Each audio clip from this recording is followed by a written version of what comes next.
Thank you to Squarespace for sponsoring today's video. Squarespace is the all-in-one platform to build a website and stand out online. Hi everyone, welcome back to my channel. My name is Rebecca, otherwise known as Hypnot Hooray Online, and today I'm going to be sharing my 2025 knitting wrapped.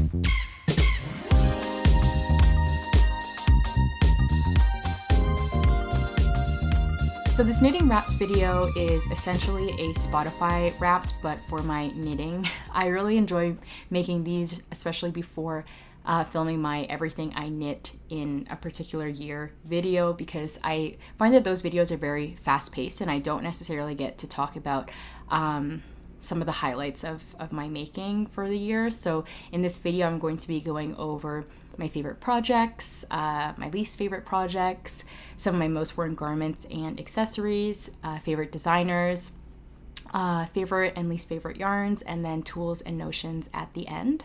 So when I was preparing for this video, I noticed that I knit less this year than in years past. And to me, that's not a bad thing per se. I actually prefer that because in previous years I was knitting a lot of sweaters and I honestly feel like I have too many and I don't really know what to do with them. I'm thinking of taking them to my family at Christmas and giving them to some of my cousins. But I feel like I've knit a lot for myself. So I'm glad that this year I sort of slowed down and I didn't make so much. And when I was thinking about why, I think there's two different reasons why. The first is I was getting into other interests this year, more wellness things like going to yoga and Pilates and running, just trying to take care of myself a little bit better. And I started a new position at work that's just been a little bit more demanding. So I just have had less time in general to knit. And another potential reason is I didn't knit anything that was particularly complicated this year, but some of the things that I knit are things that I haven't really done before, so things just took me a little bit longer to be able to understand instructions. I might have procrastinated a bit on steps because I just didn't want to sit down and do them, so things just took a little bit longer this year. And another general trend that I noticed this year in my making is I started making more gift knits, and gift knits were something that I never enjoyed making in the past. I kind of forced myself to do them, which isn't great either, but I just always wanted to knit things for myself because I'm such a product knitter that if I were to knit something knowing that I couldn't keep it, I just wasn't motivated to work on it, which I don't see any problem with, but I'm glad that I am starting to knit a little bit more for others because, as I mentioned before, I feel like I've knit a lot for myself the last few years. And I'm glad I see it kind of in a different perspective, or I just get more enjoyment out of it now, and I'm able to share some of my making with other people. So I think that's enough rambling, and we can get into the actual knitting wrapped portion. So we'll start with projects. I have three favorite projects because I couldn't pick just one. So my first is the Good Bunny by Susan B. Anderson. This was my first time knitting a stuffed animal and I had so much fun. It was a really fun process knit. I don't really mind knitting kind of fiddly things on double pointed needles. So this was a really fun and really quick process for me to be able to knit this bunny, and I just laugh every time that I see it. I knit the eyes on the bunny pretty crooked and I couldn't fix it no matter how many times I tried. So the eyes are a little bit off center and crooked, and the clothes for the bunny are just so cute. So every time I see this bunny, I get so much joy out of it. And I knit this bunny for my cousin who is expecting her baby any day now. I didn't get to knit the hat of this Good Bunny, which I think just really ties in everything. It's so cute. And the baby that I'm knitting this for is a winter baby, so I might try to knit the hat and then gift it at Christmas time. So that was a favorite project. The next is the Striped Pup Sweater by Stephen West, which was another gift knit for my friend's dog. I found that this construction was really fun and very simple. It was like knitting, it is a sweater, but it's for a dog, and the dog I was knitting the sweater for is pretty small, so it was just a really quick sweater to be able to make, and I just really enjoyed the yarn combination and knitting experience. I used a alpaca yarn and then a superwash merino yarn on metal needles. And the knitting process was just so enjoyable. Everything just glided so well, and it was just so soft to be able to touch the yarn. So yeah, I just really enjoyed making this one, and the color combination was great for the fall.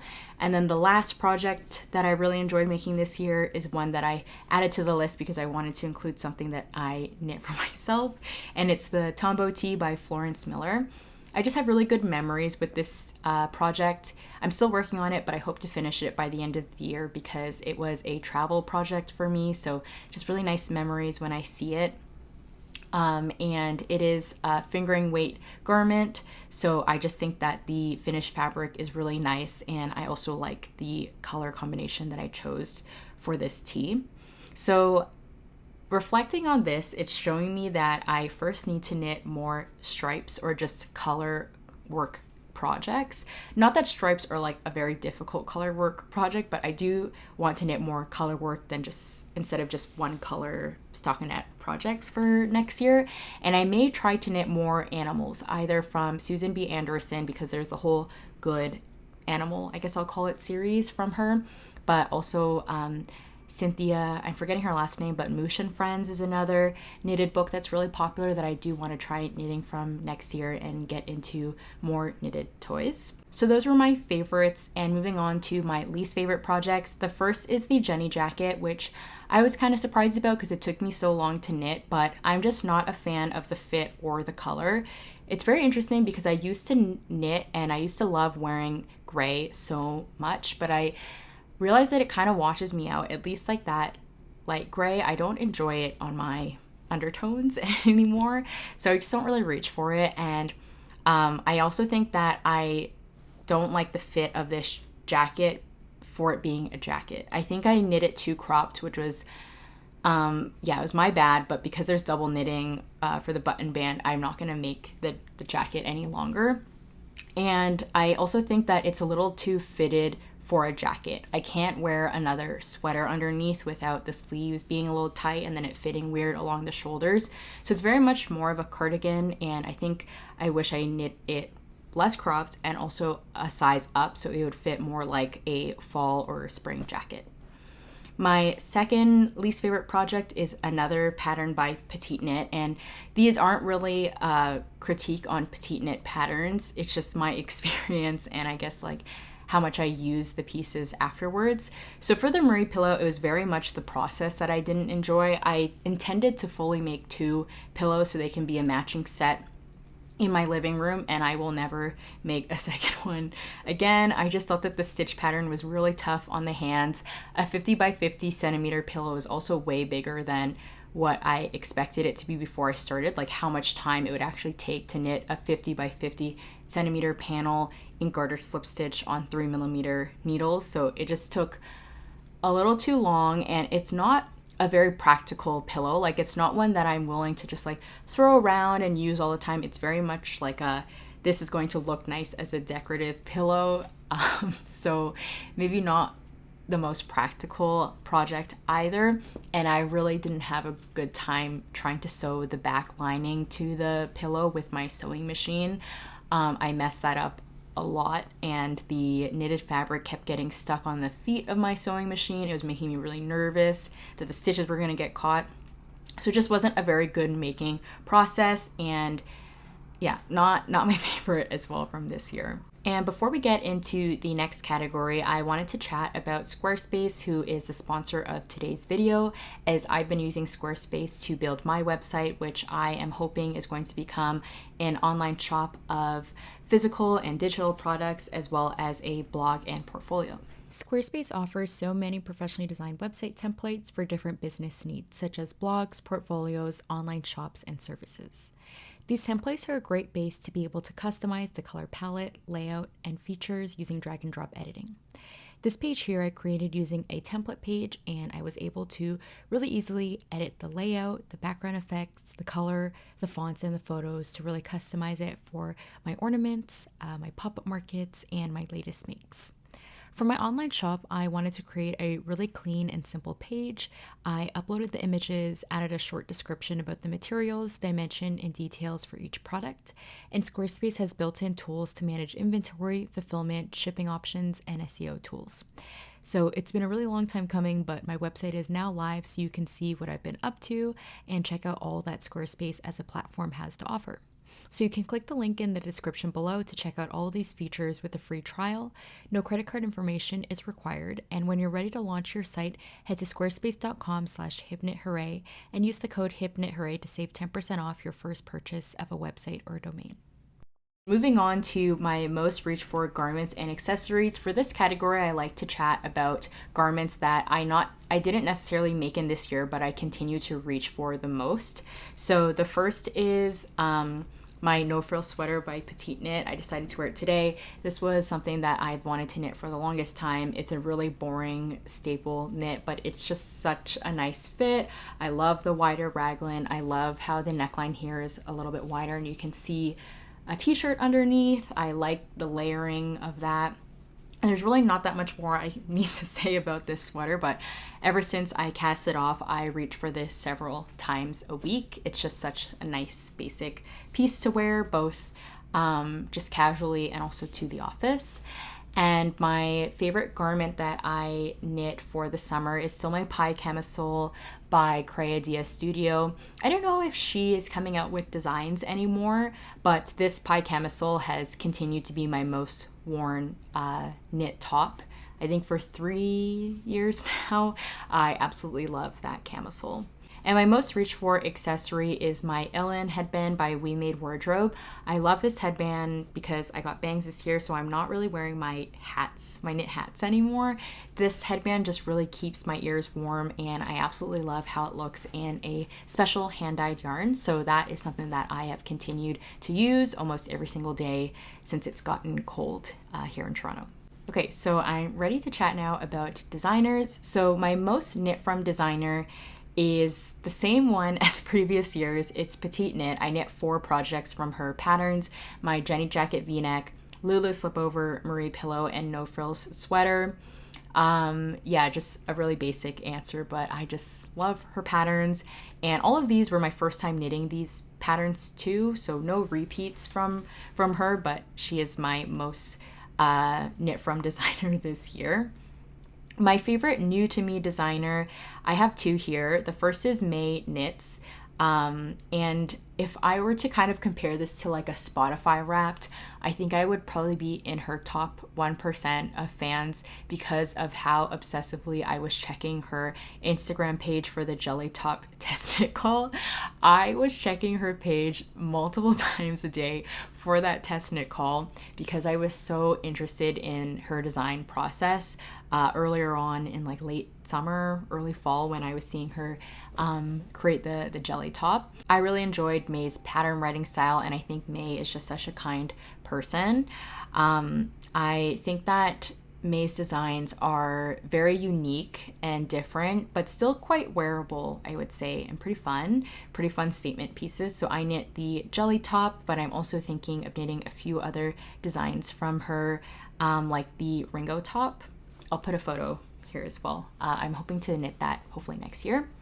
And then the other favorite new to me designer is Florence Miller, which I had to double check that I hadn't knit a design from Florence before, as I have a lot of her patterns in my pattern library. But I did a scan and I was like, oh, I in fact did not knit something from Florence in the past before. I think I had cast on some of her sock patterns and then just never finished them. So I did follow her patterns before, but never finished anything. And I just find Florence just one of my favorite YouTubers to watch here, and her pattern writing is just really clear, easy to follow, and all of her designs are such classic, basic staples. I think whenever I meet people that are learning to knit, most of them say that their first sweater is Florence's step-by-step sweater, and I just think that her patterns are just really well written, and she's very generous to provide those tutorials for that pattern. So I always want to celebrate her and recommend her as a designer. Even though this is my first year that I knit something from her, I think she's a great designer. Moving on to yarn, I actually didn't work with any new to me yarn this year that moved up into my top favorites. Interestingly enough, but I did want to chat about some of my 3 continued favorite yarns that I reach for again and again. So the first is Knit Picks palette. I knit 2 projects from this yarn, my Jenny jacket and my tulip loop sweater.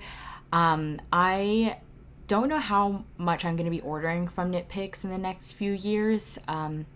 Just because of the whole tariff situation, I haven't ordered from Knit Picks since last year. I'm just gonna knit with what I have from Stash, unfortunately. But yeah, it's too unpredictable, and there's a lot of other brands that I could support over the next few years. So I probably won't be ordering from them very much. But if you are within the States, they are a really great yarn brand that I would like to buy from a little bit more. Knit Picks palette in particular ends up blooming into a really nice, pretty thick fingering weight gauge. So I recommend it for texture. The 2 projects that I used palette in were cable knits, and the cables just bloom so nicely with the palette. Knit Picks palette has so many colors to choose from, so I think it's great if you want to knit a color work project, or you're just bound to find a color that's going to work for your project. And my friend Megan mentioned that you can get a swatch card of all the palette colors, so I think that's great to be able to see everything in person before you order. The next yarn is the Knitting for Olive Soft Silk Mohair. I knit 4 projects with this yarn, my Cloudburst Mittens, Legs Cardigan, Peacock Cardigan, and No Frill Sweater. This yarn is probably not my favorite mohair, but it's the most accessible to me, and I know I'm going to find a shade that works for my project. When in doubt, I will just pick a color that is slightly darker than my main yarn, and the color always blends super nice together and always looks really nice. So it's just like a classic favorite that I can lean on. The price has increased recently, I've noticed. It used to be between like $13 and $14, and now I'm seeing it for $16 to $17. So it did increase in cost recently. It's still worth it to me for the variety of colors. I feel like the color consistency is good throughout both the silk core and then the fibers themselves. Everything just is one solid color, which I really like, and the fiber is really soft. It's not irritating to me at all as a mohair. I do want to try some other mohairs though. I do have a lot of mohair in Stash already, so maybe not next year, but I do want to try and branch out from Knitting for Olive Soft Silk Mohair. And the last favorite yarn I use this year is the Good Grief Yarn Fundamentals Sock Yarn. This is dyed locally in Toronto by Mariah, who's the owner of Good Grief Yarn and Provisions. I was never really that interested in hand-dyed yarn. I don't know what it is. I just have never really had an interest in knitting a full-on garment in hand-dyed yarn. But what I do really like using hand-dyed yarn for is my ornaments and really small accessories. And the hand-dyed yarn that I do reach for are ones that are really vibrant with lots of speckles. So nothing really like tonal. I want something like really loud and bright. And I think Good Grief Yarn, they just dye their yarns really nicely in that style. They have great speckling. As I Dream is a really beautiful colorway that from when I checked their website seems to be sold out the last few months. So I really want to get another skein of that. But I really enjoy the way that she uses these bright colors and all the speckles. And because it's local to Toronto, I'm able to go to the store and be able to see the colorway before I buy it as well. Moving on to my least favorite yarns, which I was a little bit sad to mention these, just because these are also the first yarns that I've tried from these brands. It's mainly just they don't suit my personal making style, but the first is Briggs & Little Regal. I'm really sad to say this was the least favorite yarn that I worked with this year because it's a Canadian yarn and I really want to like it, but I just don't think that rustic yarn is for me, and I just don't like the way the finished fabric feels of Regal. If I could describe it in any way, it just feels a bit like foamy to me when it's blocked. It's a little bit rough, it's very lightweight, and it doesn't have much drape. So this results in the fabric for me. I knit my Lulu slip-over chunky with this yarn. It just has these like permanent creases, and it very much just like lays on top of my body and then just moves. It doesn't drape, it doesn't flow. It's just there, which I think is fine for a slip over. But if I were to knit a sweater with this yarn, or even a cardigan, I don't think I would like the finished object as much. I would maybe use this yarn again for like smaller accessories like mittens or slippers or maybe hats, but I wouldn't knit any garments out of this yarn. I do want to try some other Briggs & Little yarns, not Regal, but I know they have a few other ones, like Heritage is one that I haven't tried yet. So I do want to give this brand another shot. I think it just may be a bit too rustic for me. And then my other least favorite yarn I worked with is BC Garn Lino. I think I just don't like linen yarn either. I found that I knit my Simpuka sweater with a strand of BC Garn, Simila Melange, and Lino held together.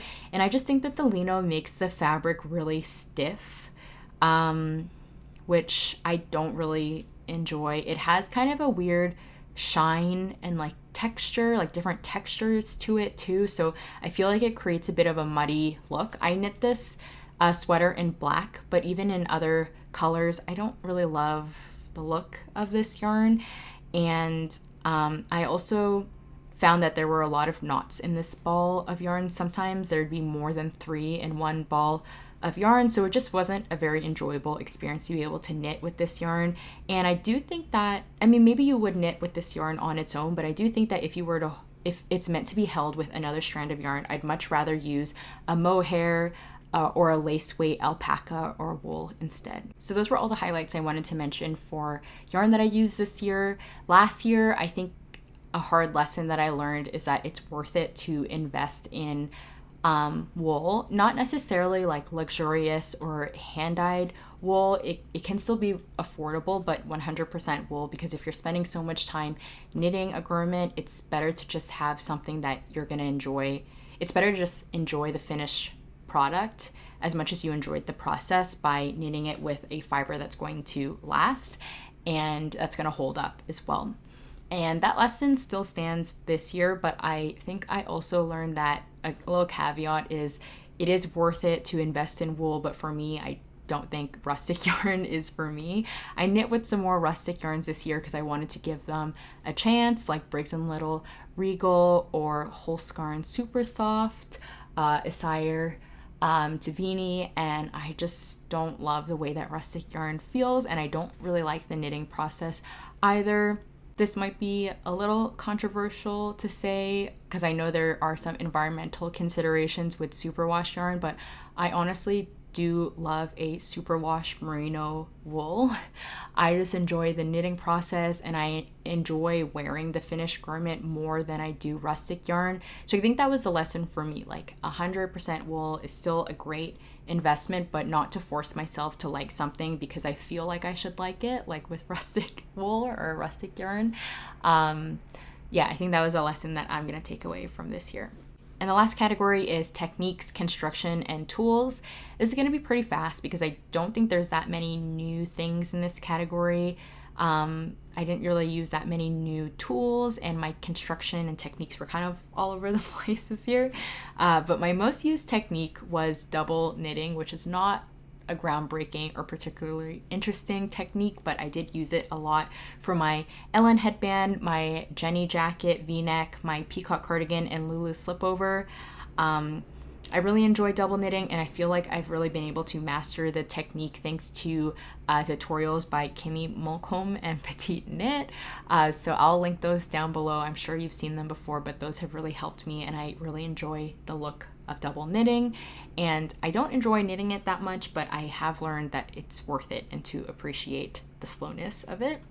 The construction techniques that I used this year was kind of all over the place. I knit a garment with saddle shoulder, with drop shoulder, set-in sleeve, raglan, contiguous, European construction, I think is what it's called, and round yoke. So I knit all of those techniques this year, which is actually pretty fun to have been able to use all of those and kind of differentiate like the knitting process. They were all top down, but I did use different construction techniques. From all of these though, I do have two takeaways. The first is that I actually like round yoke construction more than I thought that I would.